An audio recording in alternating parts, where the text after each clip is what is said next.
Saudara-saudara, nanti saudara akan mendapatkan pemahaman yang luar biasa. Di balik setiap kalimat doa Bapa kami tersirat pelajaran-pelajaran rohani yang kalau saudara memahami itu kekuatannya luar biasa dalam hidup ini. Yang pertama, Bapa kami di dalam surga, dikuduskanlah namamu. Kenapa Tuhan Yesus menggunakan kata Aba? Di dalam bahasa aslinya adalah Aba. Apapun namanya, Yesus menggunakan kalimat atau kata yang dipakai adalah kata sebutan seorang bapa yang mengesankan sebuah hubungan yang baik. Apa yang ditunjukkan oleh Tuhan Yesus dalam kalimat Aba? Menunjukkan bahwa Yesus sedang memberikan pelajaran kepada kita bahwa hubunganmu dengan Bapa di surga itu menentukan yang lain-lain di dalam doa itu. Menentukan berikanlah kami pada hari ini makanan yang secukupnya, jauhkanlah kami dari segala pencobaan. Semua yang lain-lain di bawahnya itu sangat tergantung dari Bapa yang Anda miliki atau bagaimana Anda terhubung dengan Bapa. Menarik, di dalam terjemahan The Message dikatakan, Father, reveal who you are. Di dalam terjemahan The Message dibilang, Bapa, nyatakanlah siapa dirimu yang sebenarnya. Karena apa? Seberapa banyak pewahyuan Anda tentang Allah Anda akan menentukan kualitas hidup Anda. Semakin Anda kenal Bapa Anda, semakin banyak akses yang akan Anda miliki. Semakin banyak pemahaman Anda, semakin banyak akses yang Anda miliki dalam hidup ini. Diberkati artinya punya banyak akses. Itulah sebabnya saudara-saudara, membangun hubungan dengan Bapa di surga itu menjadi pondasi dari segala hubungan-hubungan yang lain. Kalau hubunganmu dengan Bapa di surga tidak baik, hubunganmu dengan pasangan, dengan sesama, dengan dirimu sendiri bisa-bisa terpengaruhi. Kalau saudara tidak punya landasan hubungan yang baik, saudara akan bermasalah dengan diri saudara. Karena apa? Hubungan itu memberikan identitas. Tulis baik-baik. Mengapa hubungan itu penting? Karena hubungan memiliki atau memberikan kepada saudara identitas. 1 Petrus 2 ayat 9 sampai 10. Tetapi kamulah bangsa yang terpilih, imamat yang rajani, bangsa yang kudus, umat kepunyaan Allah sendiri, supaya kamu memberitakan perbuatan-perbuatan yang besar dari Dia yang telah memanggil kamu keluar dari kegelapan kepada terangnya yang ajaib. Kamu yang dahulu bukan umatnya, tetapi yang sekarang telah menjadi umatnya. Yang dahulu tidak dikasihani, tetapi sekarang telah menerima belas kasihan melalui Kristus. Hubungan manusia dengan Allah pernah rusak karena dosa. Padahal manusia diciptakan menurut gambar dan teladannya. Mengapa saudara diciptakan?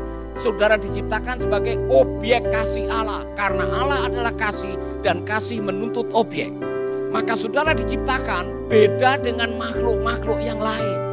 Saudara diciptakan dengan sebuah desain, saudara akan menjadi wakil Allah di dalam dunia untuk memimpin atau menghadirkan kerajaan Allah. Dengar baik-baik, saudara diciptakan oleh Tuhan sebagai perwakilan kerajaan Allah di dalam dunia ini. Dan untuk bisa menghadirkan kerajaan Allah, saudara harus punya hubungan dengan Allah.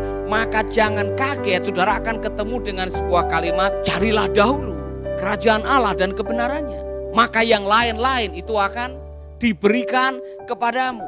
Kalau engkau membangun hubungan yang baik dengan Tuhan, hubunganmu dengan Allah beres, maka yang lain-lain mudah untuk dijalani. Contoh di dalam Matius 3 ayat 16 sampai 17. Ini adalah model hubungan antara Yesus dengan Bapa. Ini modelnya seperti ini. Sesudah dibaptis, Yesus segera keluar dari air, dan pada waktu itu juga langit terbuka dan ia melihat Roh Allah seperti burung merpati turun ke atasnya.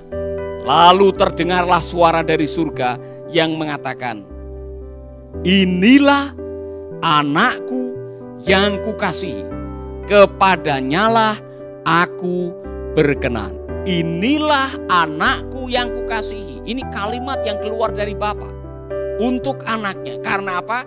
Ini menunjukkan hubungan bahwa kamu adalah anak yang kukasihi. Ini terjadi sebelum Yesus melayani, sebelum Yesus melakukan apa-apa, sebelum Yesus berbuat apa-apa, sebelum Yesus menyembuhkan orang sakit.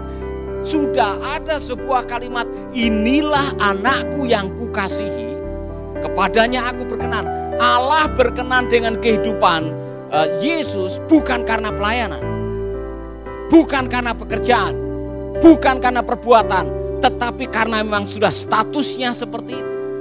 Ini adalah gambaran bagi kita sekalian, saudara-saudara. Allah mengasihi Anda bukan karena Anda puasa 30 hari 30 malam, atau Anda sudah baca Alkitab 3 kali, atau Anda sudah melakukan pelayanan menyembuhkan orang sakit, atau saudara mengusir setan. Bukan itu. Allah mengasihi Anda sebelum Anda melakukan apa-apa. Statusmu sebagai anak Allah sudah ada karena Kristus. Konsekuensinya, jangan pernah melakukan apa-apa untuk menyenangkan Allah. Allah sudah senang dengan Anda tanpa Anda melakukan apa-apa. Jelas ya?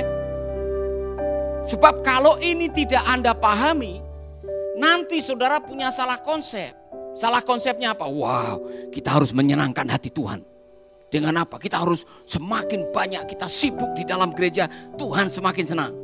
Demi pekerjaan Tuhan, supaya Tuhan senang. Salah. Anda menggunakan pelayanan untuk menyenangkan Tuhan. Salah konsep. Dengar baik-baik. Sebab konsekuensi dari konsep yang salah ini bisa kemana-mana. Akhirnya hidupmu habis hanya sibuk melakukan sesuatu atas nama Tuhan atau untuk Tuhan, untuk menyenangkan Tuhan. Akhirnya orang menggunakan pelayanan untuk membangun identitas. Saya mau mengatakan kepada saudara-saudara, identitasmu sudah jelas sebelum kau melakukan apa-apa. Inilah anakku yang kukasihi, kepadanya aku berkenan. Jangan pernah ada konsep, karena kalau saudara masuk golongan legalisme, orang-orang Kristen legalis, waduh, mencoba untuk kalau ke gereja tidak boleh senyum, ya kan? Jalannya juga diatur, buka Alkitab juga harus satu-satu, saudara.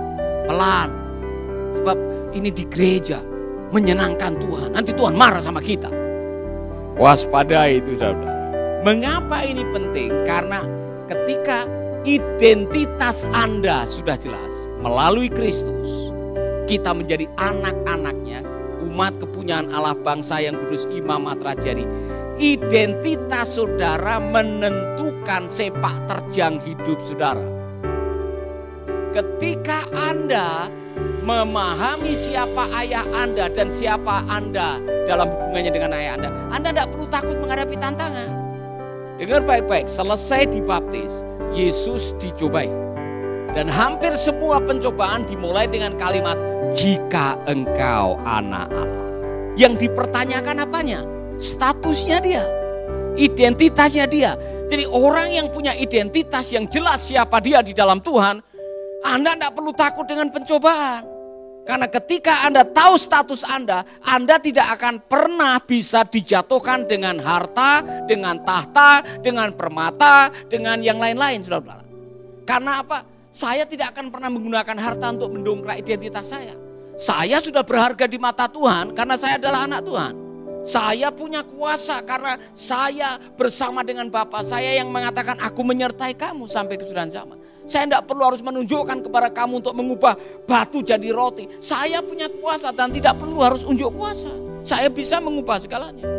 Saya tidak harus menjatuhkan diri dari bumbungan bait Allah supaya malaikat surga akan datang menangkap saya. Tidak perlu. Saya tidak perlu show untuk menunjukkan siapa saya. Saya sudah berharga di mata Tuhan karena status saya. Saudara bangga menjadi anak Allah? Merasa wow. Tidak perlu minder dengan orang. Saudara tidak perlu rendah diri dengan orang. Saudara tidak perlu takut menghadapi persoalan. Allah menyertai Anda sampai kesudahan zaman.